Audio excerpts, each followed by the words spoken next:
Les rivalités persistent entre les principaux groupes armés signataires de l'accord de paix au Mali. Vendredi 16 septembre 2016, de nouveaux affrontements ont opposé des combattants pro-gouvernementaux et des membres de la coordination des mouvements de l'Azawad dans une localité située à 85 km au nord-est de Kidal. Les deux camps se renvoient la responsabilité des affrontements et cette reprise des combats dans la région intervient malgré les garanties données récemment par les Nations Unies. Fin juillet 2016, la mission de l'ONU sur place annonçait avoir mis en place un dispositif d'interposition pour éviter les combats à Kidal. La situation inquiète davantage les observateurs, le calme pourrait être de courte durée.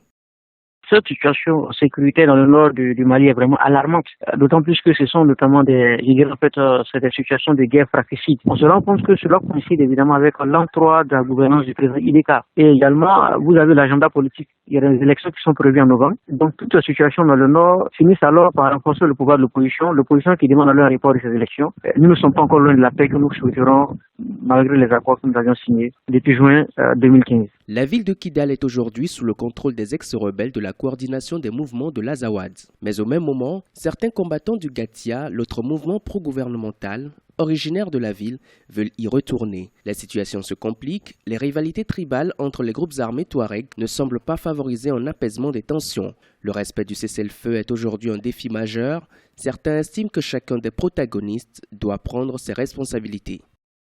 Kidal symbolise un peu la question de l'unité nationale. Aujourd'hui, la question c'est de voir est-ce que le mandat des Nations Unies aujourd'hui n'est pas un mandat qu'il faut revoir également. Est-ce que les Nations Unies ne doivent pas imposer la paix? Parce qu'aujourd'hui, tant que Kidal ne sera pas une situation d'alcalmie, cela va continuer également à créer une situation de psychose généralisée dans tout le Mali. La situation s'aggrave. Cela est dû au fait qu'il y a toujours des forces, notamment occultes, qui continuent à attiser le feu entre les bandes rivales qui s'affrontent actuellement à Kidal.